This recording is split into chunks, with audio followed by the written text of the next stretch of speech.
If you weren't doing this, what do you think you like? Where do you think you would be? Well, unfortunately, by default, I would have to say I'd be a lawyer because that's what I was doing, and I was finishing up my bar courses, and when this opportunity came up, so I would have to say I would be a really, really bad lawyer because I think the best lawyers are the people who view it as a calling, not as a job, and all I saw were like words on a page. They saw it as, oh, it's my duty to push the law forward or defend it and protect it, and I didn't see things that way. I loved studying it. I feared having to practice. I think I rewired my brain as to how I work much more efficiently because I went to law school. I think I can get from point A to point B much more efficiently than I did before. I used to sort of focus a lot better. I can write a lot better, I think. I have more confidence in certain settings. But I mean, those are skills that I kind of... That's the silver lining around sort of the cloud that was the looming storm of being a lawyer. I could have done some damage to some people. Yeah. Poor people. Anybody who hired me as their lawyer, oh, God love them. God love them. They would have been in trouble up the river. So what is something that you cannot live without? My wife and my kids. Awesome. Good answer. No, honestly, look, I realized last year, this year has been the best year of my life. Hands down, it's been the best year of my life. And it has nothing to do with a paycheck.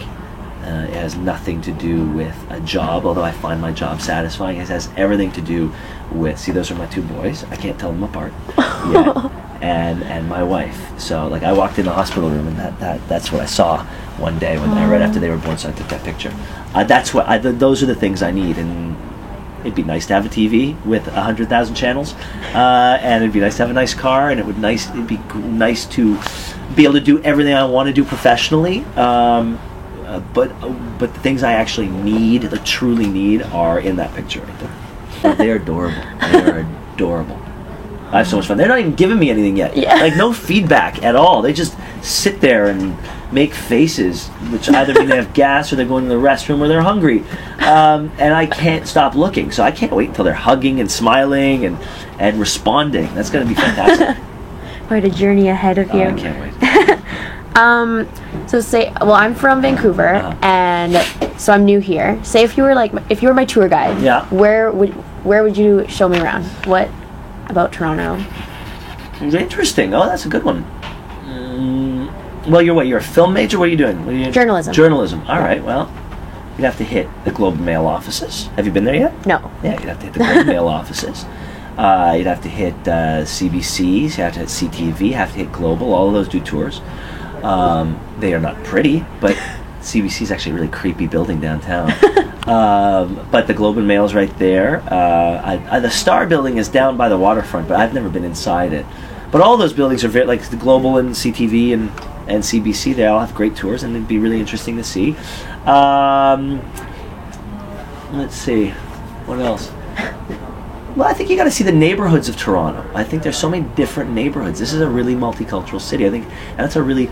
I'm originally from Montreal, but I take pride in being a Torontonian now, and one of the things is... Except I still like that... I hate the Leafs. I have to make that clear. If you say I'm a Torontonian, you have to write that I hate the Leafs. Okay. I'm a Habs fan. But anyway, there's something very... I'm very proud of the multicultural makeup of this city, and I'm proud of CP24 downstairs. If you look at CP24 and you look at the cultural makeup of the on-air talent at CP24, it is probably the most diverse cast of people you... Actually, let's look for it. It's really impressive, and I think it's sort of a microcosm of Toronto. CP. It's a great, but that's Toronto, and so I think you need to go see that. Go to Little Italy and Little Portugal, and go to a soccer game.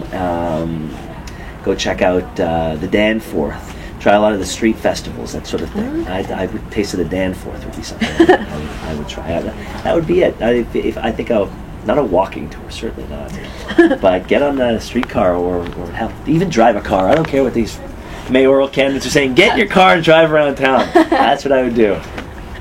Yeah, I haven't been on a streetcar yet. I've taken the subway a couple times, but... And how do you feel? The problem with the subway is it's a cross, right? It's an X.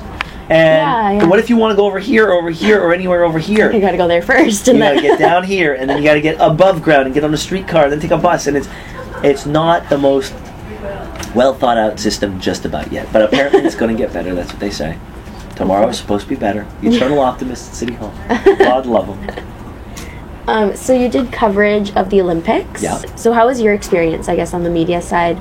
It was. being there? Yeah, I loved it. It was a career highlight for sure to be in that bubble, and to to be so close to it. I hosted all of the medal ceremonies every day, so I was at the at BC Place, not BC Place, at what's the dome? The BC. It is BC Place. BC Place. I was at BC Place every day, and so every night when the medals were given out, I was hosting that, and so that was an honor to be there. And to be in Vancouver. Who said it? It was like someone described it. James Duthie, I think, described it. James Duthie described it in his new book. He's a sportscaster, and he said, "What the heck did he say about the feeling?" It was like Canada Day, or it was like living that, that feeling that you get at one point in the national anthem, where you just get that little in the back. We feel that every day, every second of every day for was it 14 days or 21 days, whatever it was. It was unbelievable. It was a feeling that we're never going to get back, but it was ours, So I was very happy to be, and also I was there to help tell that story for Canadians. So it's a privilege. One more question.